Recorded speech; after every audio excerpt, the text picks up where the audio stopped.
पंजाब की नीरू की शादी दिल्ली के राहुल से होती है। दिल्ली कितना बड़ा शहर है ना, लेकिन आप लोगों का घर तो बहुत छोटा है। हमारे पंजाब में तो ये बड़े बड़े घर होते हैं कि मजा ही आ जाता है। कोई बात नहीं नीरू, मैं भी तुम्हारे लिए बहुत बड़ा मकान बनाऊंगा, बहुत जल्दी। नीरू के पिता जहां पंजाब के जाने माने व्यापारी थे, वहीं उसका पति राहुल दिल्ली में एक सिंपल नौकरी करता था। माँ, यहाँ तो घी मक्खन इतना महंगा है कि क्या बताऊं। मैं तो तरस ही जाती हूँ घी खाने के लिए। नीरू की माँ को ये सुनकर बहुत दुख होता है। मेरी बेटी को घी नसीब नहीं हो रहा है और ये बहू यहाँ बैठकर घी में शक्कर डाल रही है। देख वनिता, मैं साफ कह रही हूँ, इस घर में जितना घी आएगा उतना ही मेरी बेटी के घर दिल्ली भी जाएगा। अरे, ये क्या बात होती है माँ जी? बेटी का उतना ही करो जो अच्छा लगे।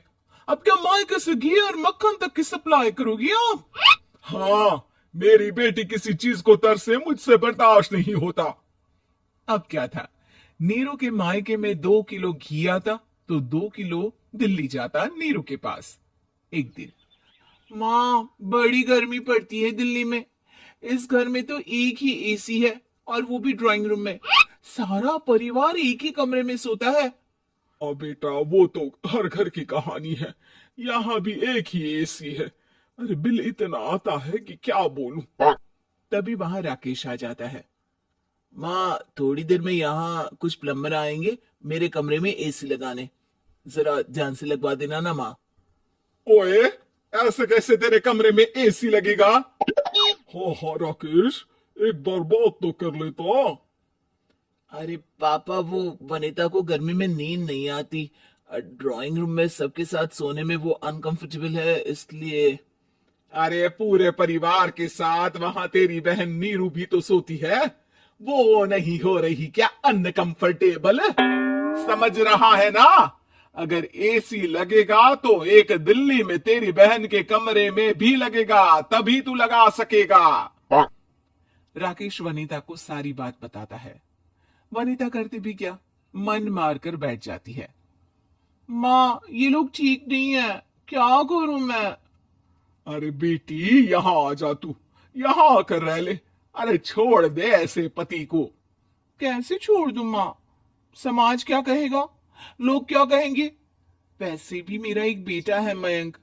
अरे हटा बेटा, तेरी उम्र ही क्या है, इतनी परेशान रहेगी तो काम कैसे चलेगा। खैर, बात आई गई हो जाती है। माँ को लगता है कि नीरू ठीक है, तो वहीं नीरू के मन में एक ही लाइन चल रही होती है, यहाँ आजा। माँ ने तो बोल ही दिया है कि यहाँ आजा।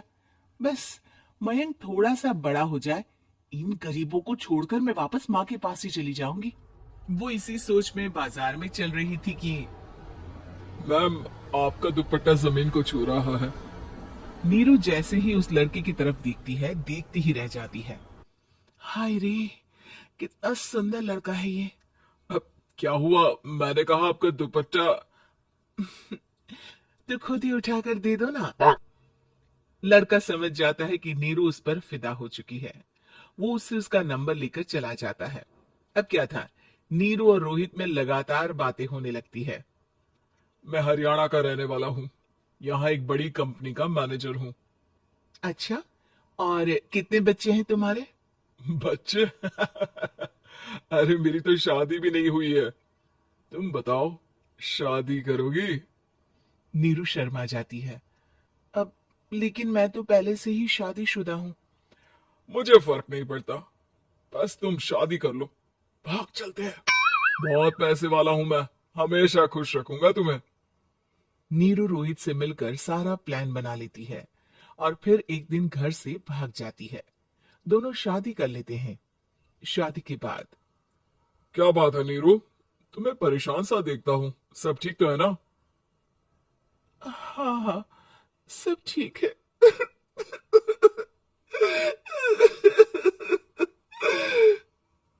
ये कहते कहते ही वो रोने लगती है। अरे क्या हो गया, रो क्यों रही हो? मैंने तुमसे एक बात छुपाई है और वही बात अब मुझे परेशान कर रही है। रोहित, मेरा एक बेटा भी है, उसका नाम मयंक है। क्या बात कर रही हो? ये तुमने मुझे पहले क्यों नहीं बताया? देखो नीरू, मेरी माँ को मैंने ये नहीं बताया है कि तुम शादीशुदा हो। बच्चा मैं मैनेज नहीं कर पाऊंगा। नीरू को समझ में नहीं आता कि वो क्या करे। अ, तुम उस बच्चे को अपनी माँ को क्यों नहीं दे देती? नीरू चुपके से माँ को फोन करती है। माँ, क्या मयंक को तुम रख सकती हो?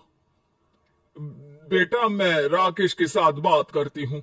आखिर घर का बेटा वही है, जो वो बोलेगा। वैसे भी बेटा, तूने जो किया है ना, उसके बाद से पूरा घर तेरी बुराई कर रहा है।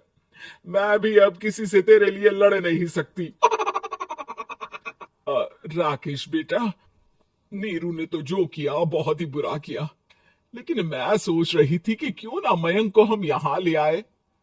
तभी वनीता बोल पड़ती है। वाह जी, ऐसे कैसे यहाँ ले आए? यहाँ क्या भंडारा भरा है? और जिस बच्चे की माँ ने नहीं सोचा, उसके लिए हम क्यों सोचे? नीरू को एक बार तो अपने बच्चे के बारे में सोचना चाहिए था ना। अरे लेकिन तेरे पास भी तो लड़का नहीं है ना वनीता। माँ, वनीता ठीक बोल रही है। कल को वो बड़ा होकर इसी घर का हिस्सा मांगेगा, तो हम क्या करेंगे? माँ कहती भी तो क्या, वो चुप रह जाती है। वहीं नीरू का पहला पति कहता है। माँ, अगर आज भी वो वापस आ जाए तो मैं उसे माफ कर दूंगा। बेटा, गरीबी चीज ही ऐसी है, क्या करेगा? तू तो अब मयंक का सोच। वो बेचारा तो बिना माँ का हो गया। मयंक के खातिर तू दूसरी शादी कर ले बेटा। लोगों के लाख समझाने के बाद नीरू के पहले पति की शादी रिद्धि से हो जाती है, जिसके पहले पति से 2 बच्चे होते हैं। देखो जी, मैंने शादी सिर्फ बच्चे के खातिर की है। मैंने भी शादी सिर्फ बच्चों के खातिर की है। वहीं नीरू के दूसरे पति के मन में ये बात घर कर जाती है कि नीरू एक मासूम बच्चे को उसके खातिर छोड़ कर आई है।